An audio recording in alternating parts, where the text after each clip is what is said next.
Bună dimineața și bine v-am regăsit la un nou episodul în care plecăm spre Burgas. Este soare, cerul este senin, este uscat pe jos, zăpada s-a topit, ploaia a plecat, am pregătit hainele, am pregătit gențile, am pregătit bicicleta, am pregătit casca acolo și laptopul pe care îl voi lua cu mine pentru că, da, acum randează, e cel mai bun culor afară, așa că l-am lăsat pe balcon să randeze. Hai să mergem spre Burgas împreună și să vedem ce ne rezervă călătoria asta în Bulgaria și să trecem granița spre Turcia.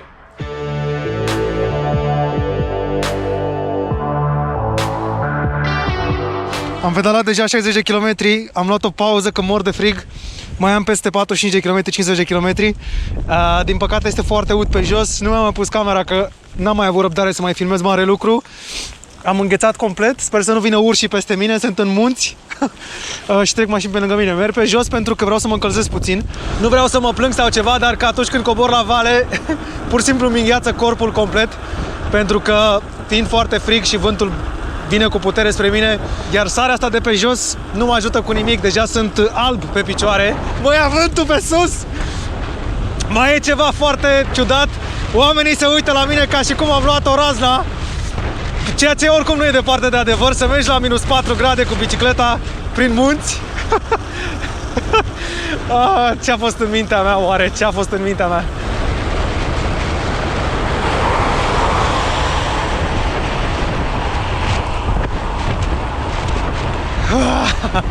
Cea mai tare coborâre pe care am făcut-o vreodată. 8 km de coborâre la vale. Absolut incredibil. În stânga mea este Disneyland, arată foarte interesant, o grămadă de topogane cu apă, este Aqua Paradise Resort, arată foarte interesant. Stăteam și mă gândeam, atunci când ești singur ai foarte multe dificultăți, pentru că fiind singur nu prea ai cu cine să vorbești, mai ales într-o țară unde nimeni nu vorbește limba ta, sau foarte puțini oameni. Hey, do you speak English? No. Do you have wipes? Wipes, as in tissues, to blow your nose and do you have wet wipes? Wet wipes. Kvote Wet wipes, as in tissues. Wet tissues. Hey, sorry. But yeah, that one. 3 packages of those. Okay. No, 2, 3. And that one as well. And that one. E one. Yeah. Mocri cârpi, suhi cârpi. Cam asta a fost o interacțiune cu cineva de la magazin aici în Bulgaria. Adică s-a făcut și verde, perfect. Trebuie doar să ne oprim undeva să curăț bicicleta. Nu suport să merg cu bicicleta murdară. Am un fix în cap. Bicicleta, din păcate, s-a murdărit foarte tare, așa că va trebui să o curăț. Pot să-mi fac masaj la fund și la mâini. Sunt pe un drum spre Burgas, unde se merge foarte repede. Dar partea bună este că da, pot să fac masaj pe benzile astea, fiind un drum nou, văd că au din ăla care să te atenționeze când părăsești banda. Așa că vibrează chestia asta dacă merg pe ea. Ce bine! Ce să mai am? Bicicletă pe clasă, așa cum spuneam. Masaj la fund, masaj la spate, masaj la mâini. Mai am să-mi pun manșoane încălzite și gata.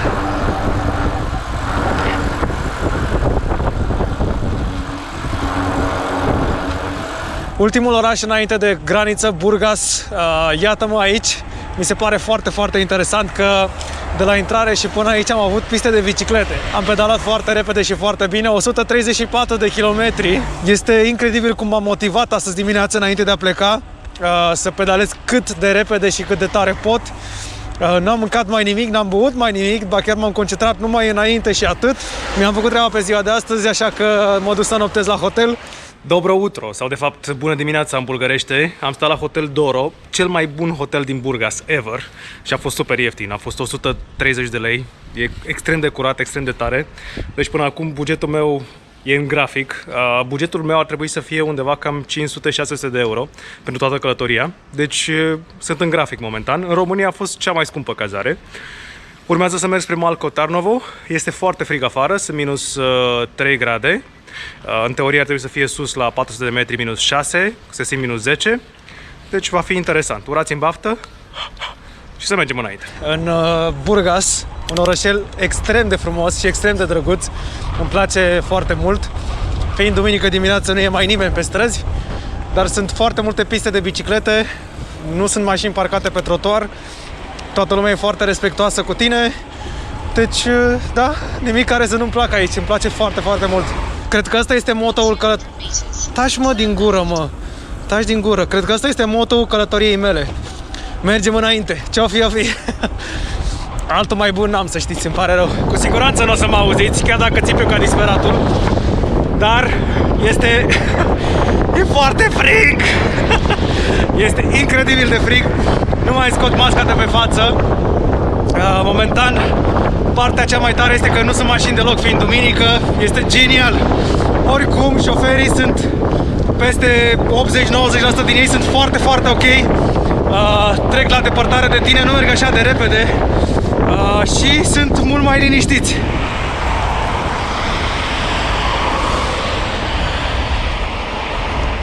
M-am oprit să văd indicatorul ăsta. Atenție, rață cu pui! Deci mare atenție la rața cu pui!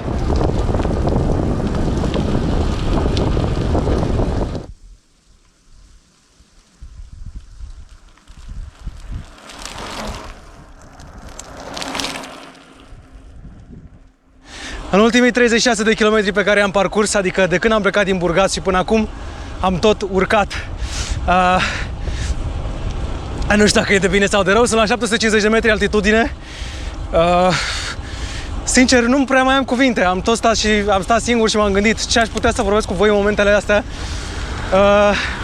Dacă vreți vreodată să faceți bike touring, să mergeți cu bicicleta departe de casă, deși cred că m-am învăitat mai rău ca o adolescentă sau adolescent, cred că trebuie să vă recomand să faceți asta. Este absolut incredibil câte lucruri poți vedea cu forța picioarelor tale, câte lucruri poți face cu forța picioarelor tale, cât de departe poți ajunge, cât de mult te poți educa psihic, mental, în așa fel încât să reziști la multe, multe lucruri.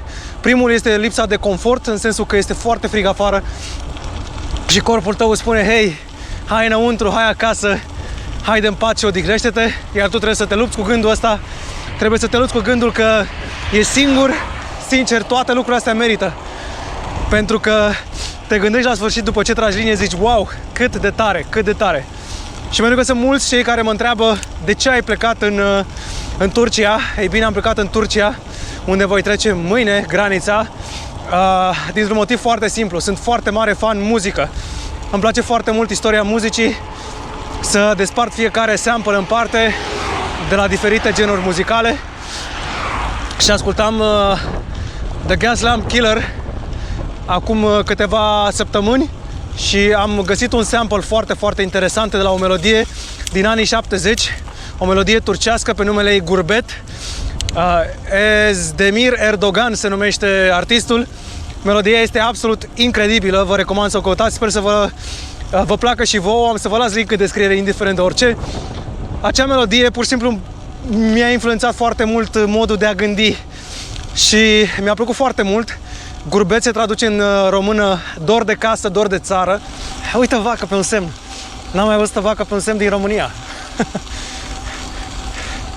Vacă cu coarne și țâțe. Țâțe. După atâtea semne cu vaci, e bine să vină și unul cu porci mistreți. Asta mai lipsește, să mă văd cu porci mistreți pe aici, că în rest le-am făcut pe toate astăzi. Born to be wild.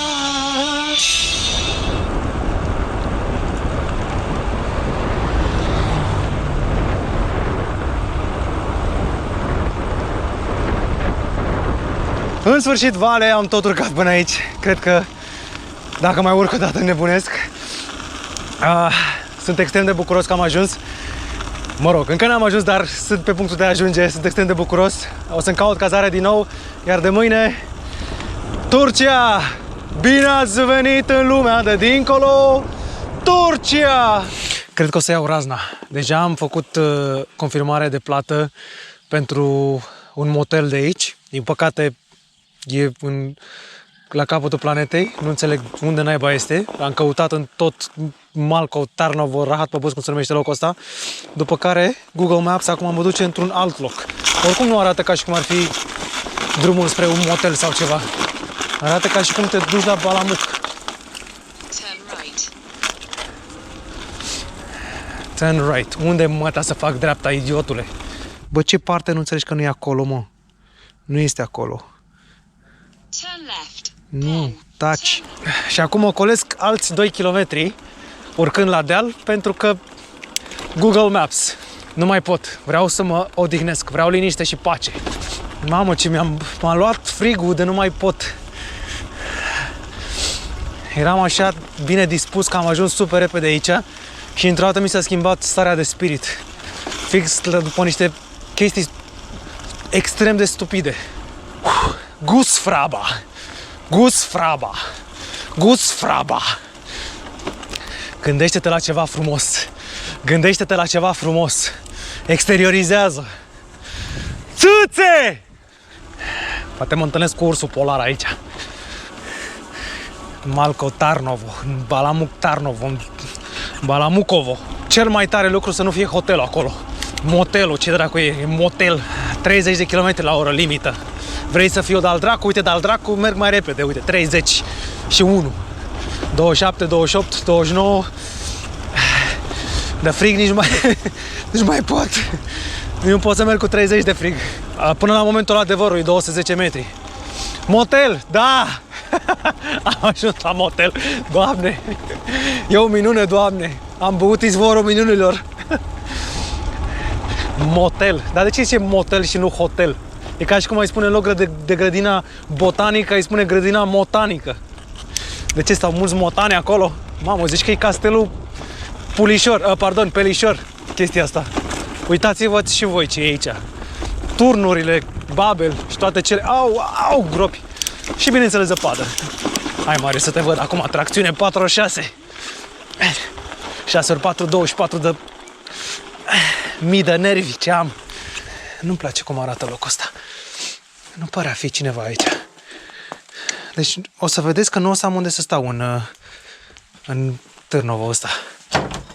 E încuiat. Ia-o pe asta. E cineva. Hei. Здрасте. Zdraste. Do you speak английский? Йок английский. Йок английский. Perfect. Искаш да спиш? Yes. Ай си. Sleep. Where can I... Слагай я тука, като дойде човека, ще изкараш багажа. I don't understand a thing. I leave it here? Ей тука, да. Nu știu ce a zis, dar sunt total de acord cu ea. Marius. Ce-a fost în mintea ta, mă, băiatule, mă? Ce-a fost în mintea ta, mă? Ești prea deștept așa. Виж откъде е Мариана.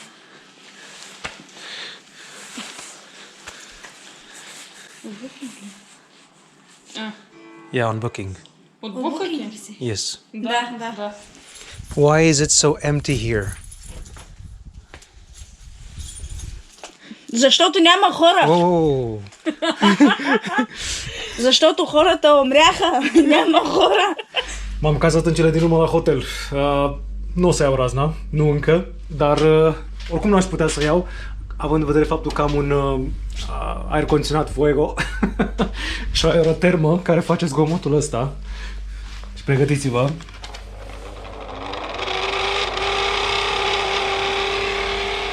Nu prea am cum să greșesc. Măcar priveliștea e aici. Așa cum trebuie. N-arată rău deloc. Gata, ne pregătim de plecare de aici, de la motel. N-a fost un loc rău de stat, dar nici foarte bun. Cam eram singurul om din toată treaba. În momentul în care am ajuns în centrul orașului, adică sat, m-am uitat după cazare. Mă uit după cazare, toate bune și frumoase, și găsesc un loc care se numește Saint Nicola, ceva resort, Rahat Băbăț, care arăta foarte bine. Avea 3 stele, zic, cât de rău poate să fie. Nu mi s-a părut deloc ciudat că pe Booking îți lua banii înainte. Zic, ok, hai că dau cu cardul, pun CVC-ul ăla și totul se comportă normal. Mă duc eu la adresă, zic, hai că e la 1 kilometru distanță. Vai, ce gheață e aici, să n-alunec. Dacă e la 1 kilometru distanță, fugi repede, gata, zic, m-am cazat, am și găsit loc, zic, super interesant. Ia-o pe asta. Când m-am dus acolo, adresa nu exista. Dă-i caută. mă întâlnesc cu un alt grup de oameni care se uită la mine, zic, ce? Adresa asta nici nu există. Zic, uite aici adresa. Păi da, dar nu există clădirea asta. Zic, ok, caut. Mă uit și eu pe Google Maps, când văd, era țeapă, frate. Și am plătit. Zic, firar.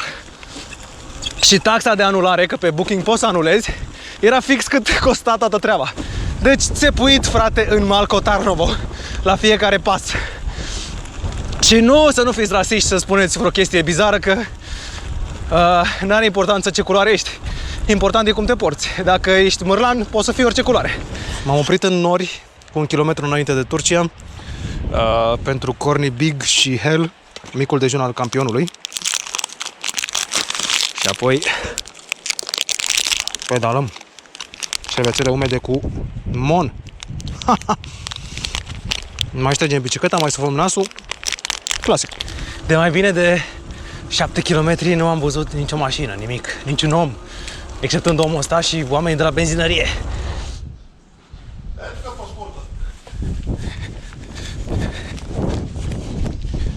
Hey, hello. Where are you going? To Istanbul. I go by bicycle. Da.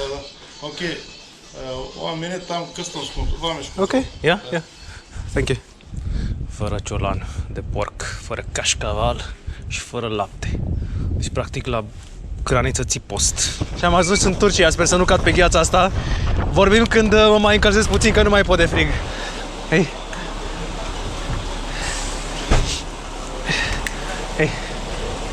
What? The hat top, sorry. Sorry, I didn't hear you. It's so cold that I can't hear anything. Police office finish? Yes. He's check my passport. Excuse me? No. Where are you going? To Istanbul. Holiday business. No, just I'm doing a trip from Bucharest to Istanbul. Okay. Hello. Hello. Passport is stamp. Yes. Okay. Yes. If you want to check it. Okay, don't say. Okay. Thank you so much. Bye.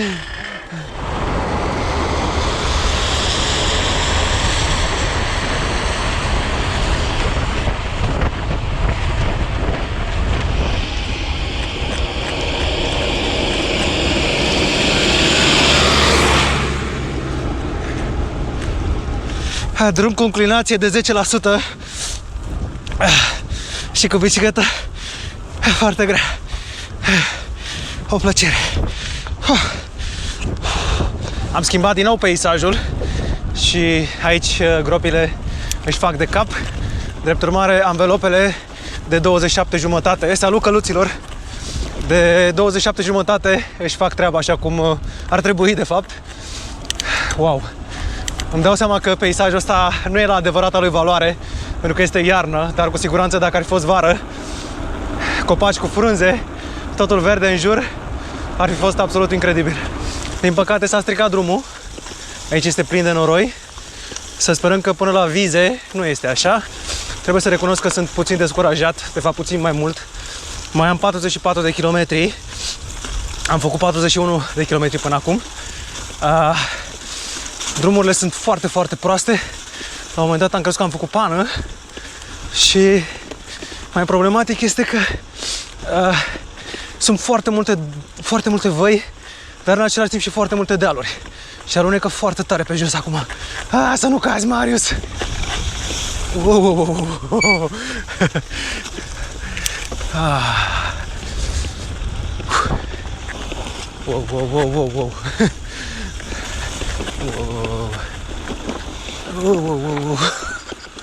Doamne, cum alunecă pe jos! Oribil!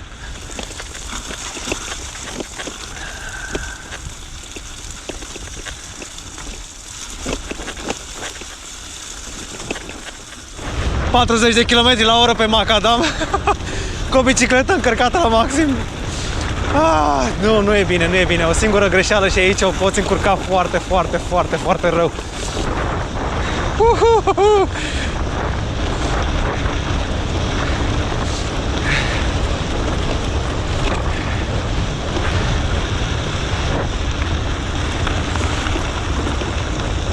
După 50 de kilometri iau și eu o pauză. Mai am 36 de kilometri pe care sper să-i fac până să vină noaptea. Aștept să ajung în Vize. M-au alergat niște câini de acolo, vreo 12 câini, dar din ăștia de rasă, babani. Nu știu ce rasă erau, dar erau rasa măsii să ducă de câini, că m-au alergat. Și iată ce am pățit după cursa prin pădure, prin zăpadă și prin toate cele. Apărătoarea asta e mult prea scurtă, trebuia să aibă ceva aici, o treabă, și toată chestia a sărit pe portbagaj. Bine, oricum, chiar și așa nu conta, pentru că și aici este la fel. Până și pe display a sărit. Să mergem înainte, zic, pentru că nu avem nimic de pierdut. Sincer, aș vrea să mă așez aici să adorm acum și să mă spăl, să spăl și bicicleta să fie curată. Dar lucrurile nu stau așa ușor. Pedalăm. Da, am ajuns și pe câmp. Nu m-am pierdut, ci pur și simplu ocolesc o stână care și-a lăsat câinii liberi. Mă rog, e o casă cu stână și... Da, dacă e ceva de care mă tot plâng, este faptul că sunt foarte, foarte mulți câini. Și iar eu acum caut o metodă de a ieși din impas. Și sunt sigur că o să regret decizia pe care am luat-o. Ideea este că n-am altă ieșire. Adică nu am în ce altă parte să mă duc decât în partea dreaptă.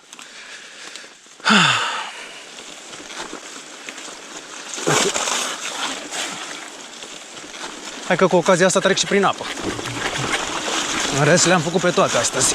Opa, mamă, ce e aici? Hai, Marius, hai, Marius. Haide. Încet, încet.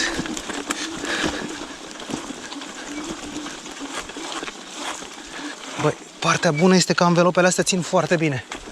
Au o aderență foarte bună. Știu că ăsta e un moment sacru pentru oamenii aceștia. Pentru această cultură, însă, oricât de sacru e momentul, eu trebuie să plec cât mai repede de aici, din locul ăsta, pentru că nu mai vreau câini. M-am săturat de câini. Dacă și aici dau de câini, sincer am încurcat-o rău de tot, că nu am pe unde să ies. Ideea în felul următor. Eu am lăsat bicicleta undeva acolo, am pus furtunul pe ea, am oprit aici, pentru că oamenii ăștia mă ajută cu furtunul. Așa că voi vedea, ori rămâne aici, ori merg mai departe. Te pedeca ce mână, nu știu. Ca mână, da, ce mână.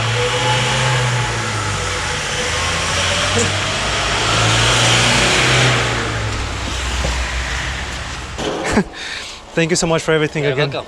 Thank you so much. The food was amazing, by the way. I liked it. Thank you. Now to run away from the dogs.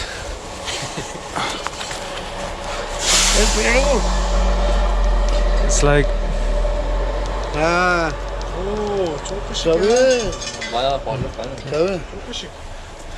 it's very powerful.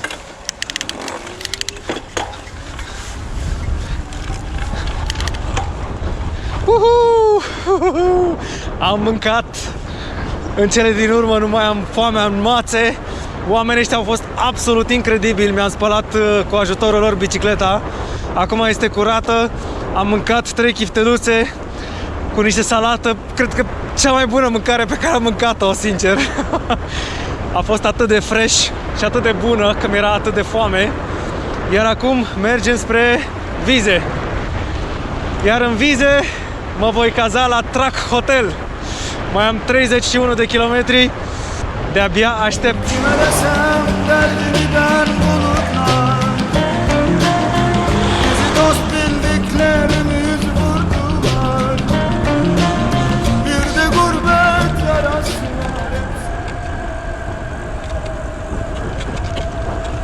M-ai speriat fotos câinele mătii.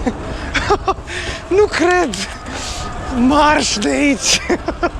Mamă, ce am vrut să dau lumina asta mai puternică, zic, bă, gata, să facem aici treaba, da? Oh, ce m-a speriat! Mi-a sărit inima din pantaloni!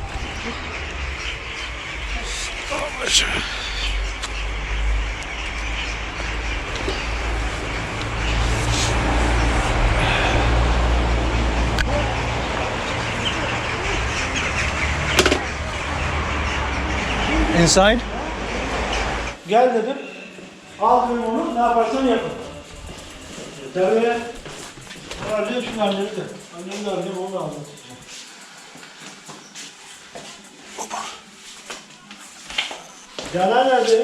Fără să mă întrebe nimic, m-a lăsat să bag bicicleta acolo, direct așa. Super tare. Günaydin! Adică bună dimineața! Am ieșit din Vize, mergem către Istanbul, mai avem 160 de kilometri.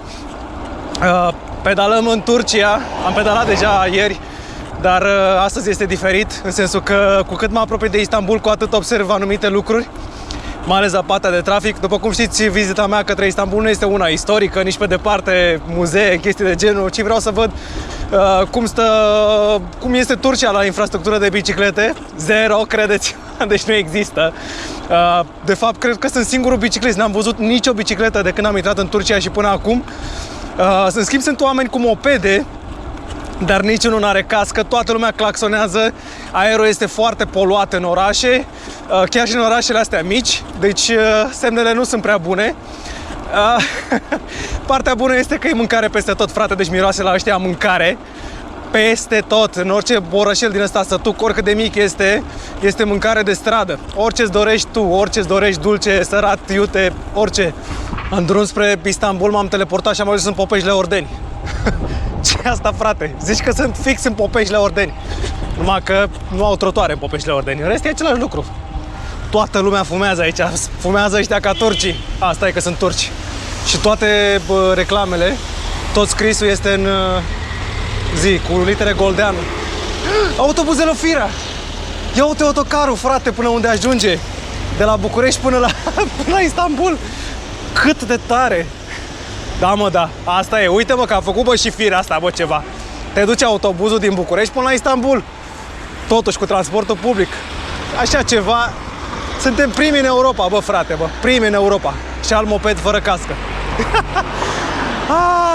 Mai am 118 km.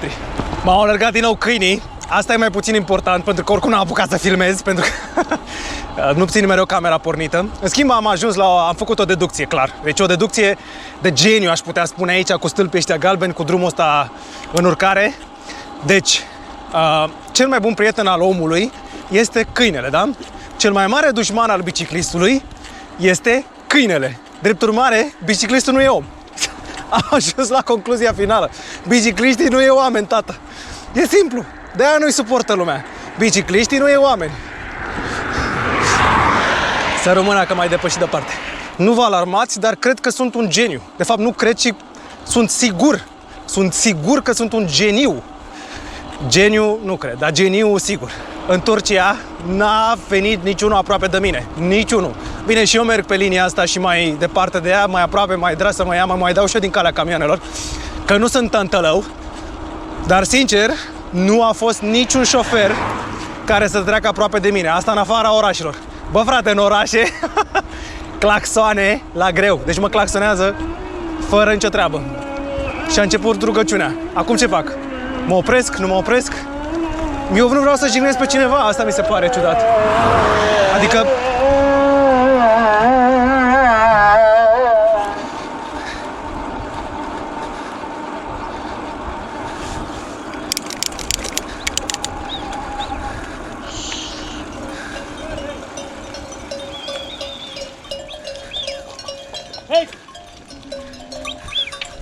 Hei!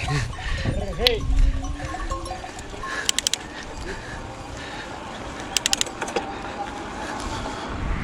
Bătălia între bande. Câinii de acolo cu câinii de acolo. Iar eu trebuie să plec. Din fericire pentru mine la vale, adică încolo, dar urmează să mă urmărească. Îi presimt așa, îi presimt. Sunt cu ochii pe mine. Așteaptă orice mișcare. Momentan stau. Aștept să văd următoarea mișcare.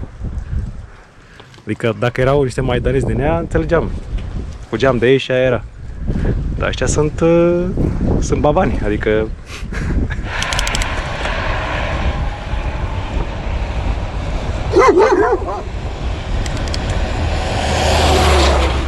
Și a scăpat! –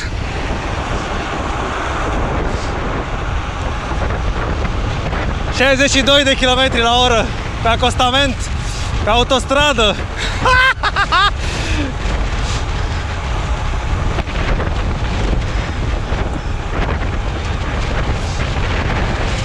am 63 de kilometri până la Istanbul. Vremea este din ce în ce mai aiurea. S-a răcit și bate vântul. Și din păcate trebuie să urc. Asta e mai complicat. Am tot urcat, dar parcă nu se mai termină. De ce suflu ca disperatul? E simplu. Vedeți voi munții aia de acolo, din cei mai depărtare? De acolo am început eu să urc, după care am coborât, după care am urcat din nou, după care am coborât, după care am urcat din nou, după care am coborât, am urcat, am coborât, am urcat și am coborât și după care am urcat încă o dată și acum am coborât pe aici și am urcat aici. Așa. Asta înseamnă peste 40 de kilometri, de fapt mai bine de 40. Mint, 55,3 km de urcare și coborâre. Mai am 57 de kilometri până la Istanbul, adică 5 ore, pedalez deja de 2 ore 40 de la prima pauză, asta fiind a doua pauză. Deci în total am vreo 5 ore și 40 de minute de pedalat. Și încă mai am 5 ore. Ceea ce o să fie super interesant. Ce am făcut? Doar 95 de km, pardon. Sunt la periferia Istanbulului cu un apus absolut incredibil în dreapta mea. Trebuie să vi-l filmez. Dar în fața mea este traficul din Istanbul. Pregătiți-vă că o să fie interesant. Eu v-am zis că arată bine. Super mega tare. Traficul din Istanbul. Fără semnalizare, fără nimic. E o treaba lui deja. Ok, cred că oficial ăsta este cel mai bizar și mai aglomerat trafic în care am pedalat vreodată. Și încă nici n-am ajuns în mijlocul mărului, să zic așa, la Sâmburi. Cred că e timpul să încheie episodul ăsta aici. Al treilea episod va fi un fel de fapte în trafic în Istanbul. Cu siguranță va fi mai mult decât plăcut, de îngrozitor. Doamne, ce e aici! Ca întotdeauna, vă mulțumesc că vă uitați la mine, sunteți cei mai tari. Ne vedem în episodul următor. Salutare! Pa, pa! Și urați-mi baftă că am nevoie! Tipul ăsta cu tirul a greșit intrarea și acum dă înapoi în tunel și vin tirurile peste el doar ca să... Nu cred! O să fie interesant orașul ăsta.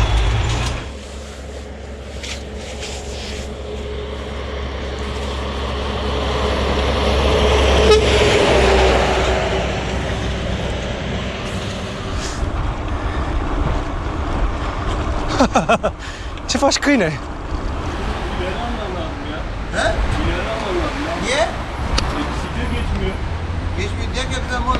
He's not trying to steal your truck. I just need to pass. Sorry. He's not trying to steal it. Thank you. He thought we're going to steal his truck. Thank you. Get